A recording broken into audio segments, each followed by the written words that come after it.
Most spinners out on the market use the wings for the flotation, such as Zelon, poly yarn, or any other kind of yarn product.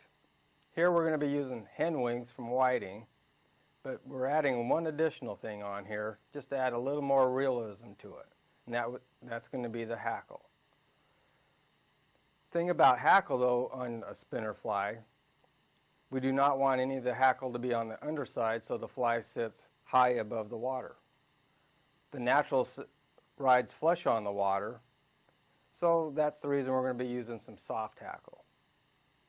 So to start with, we're going to use a standard dry fly hook, just like what we've done on the previous flies.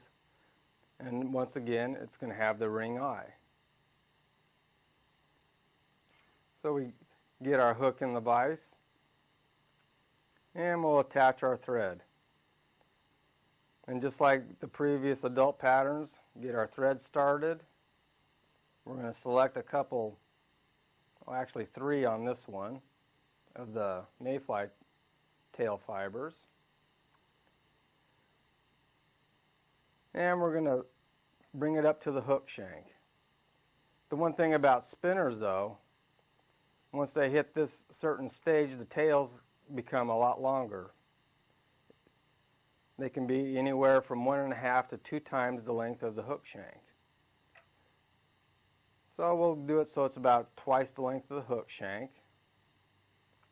And we'll get our thread going and tie it right on top of the hook shank. All the while I'm still pulling back with my left hand so the material stays on top. Now just for something a little bit different, instead of splaying the tails into 2 equal groups, we'll just take a turn of thread on the underside and kind of lift up. And what that did, as you can tell, kind of splayed them out a little bit. And that, for our purposes right now, and just to show you something a little bit different, that's what we're going to go with. For the body, once again, we're going to use a goose biot. So far we've done one pattern in a pale morning dun, one in a blue winged olive. This one's going to be a rusty spinner. Again, we're going to take our goose biot. This one has the notch on the right hand side, so we're going to flip it around so we have the notch on to the left. Now before I start to tie it in, again I'm going to have to moisten it. So I stick it in my mouth and we're going to tie it in by the tip. And we bring our thread forward and we're going to cut off the excess tail material. Again, make sure you make that first little wrap with your biot, then you're ready to attach your hackle pliers. And we just start wrapping it forward, making sure that we cover up those fuzzy little ribs, and that gives us a nice segmented and natural looking body. Get up to the thorax and we're ready to tie it off. Take a few more turns to make sure it doesn't come undone, and we'll cut off the excess. And we'll just smooth things up here a little bit with our thread. And we'll take our thread back to the back of the thorax area, just like we would on a nymph, and we're going to tie in a wing case. And for the wing case on this fly, what we're going to do is use some medallion sheeting.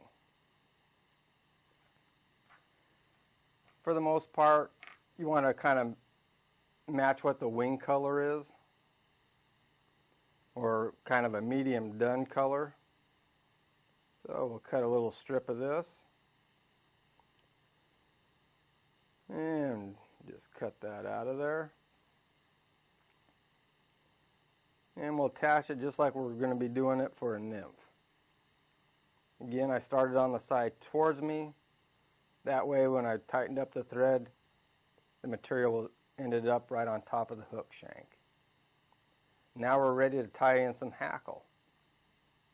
Since we're doing a rusty spinner, We're going to use one of Whiting's dyed grizzly hen necks, and this happens to be brown.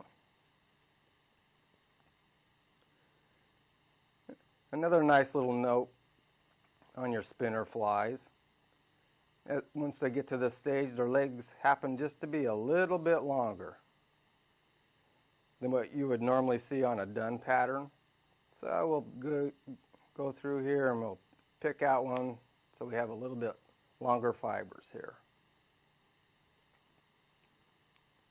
So we cut it and strip some fibers off, and we'll just tie that in there. Then we advance our thread up into the middle of the thorax, and now we're ready for our wings. For our wings, most wings are generally white or a haline color, but for this fly, I kind of like a light dun color. So we'll take one of Whiting's hen necks here, just because of the round tips. There we go, right there. There's a couple. Pluck those out of there, get the fuzz off of there, and we'll put the shiny side together just so they splay out. And the tips are pretty even, so we're going to bring it on up to the hook shank. Again, we're going to measure it for length of the hook shank, hold it there, snip it to the length of the hook eye. Remove all the excess fibers that you cut. And just like on the adult patterns, you're going to tie in your wings right in the middle of the thorax. Then you come through, bring your wings forward and just wrap behind them a little bit so they stand straight up. And then you're going to separate them. And you're going to do a couple figure eights in here, just so they stay spent for you. And if you happen to get some loose white fibers sticking out, just come in here with some fine tip scissors like these stonefly and just snip those right on out of there.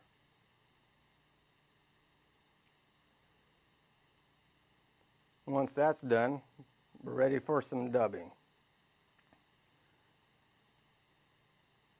Here again, the microfied dubbing also comes in a color made for the rusty spinner or the red quill. So we'll take that red quill color and we're going to add that to our thread. For the most part, all the flies we've been tying so far will generally be tied in a size 16 to probably 22, 24. And one of the key things in tying small flies is having not such a really expensive vise, but a nice quality vise that has nice small jaws, which can hold the small hooks like the HMH here. Once we have our thread on here, we're going to kind of push our wings forward, and we start wrapping behind the wings. And we'll figure eight through them a little bit. What we're doing is building up a thorax. And we just come forward. Once that's done, we can take our soft tackle. All you need is about a turn behind the wing. And a turn, maybe two right in front. Then you're ready to tie it off, just like so, and you snip off the excess. Now, just to make sure that this fly is a little more clean looking, we're going to snip the hackle off the top of the fly as well.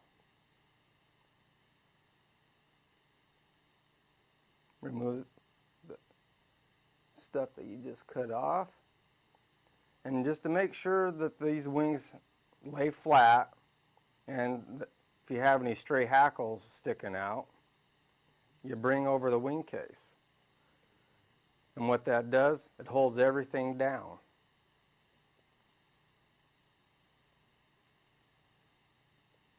tie it off, and we'll just cut off the excess there. Now we're ready to finish it off.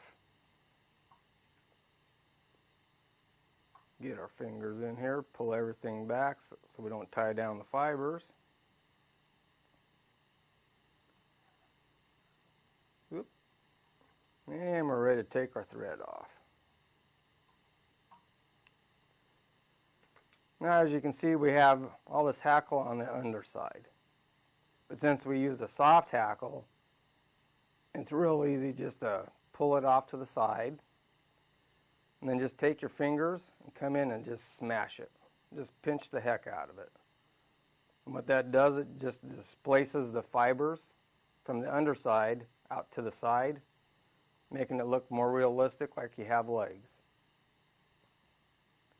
And that's what I like to call the soft hackle spinner. And as we turn it around, if you just happen to have a few fibers on the underside here and need to get rid of them, just snip them out of there and you're ready to go.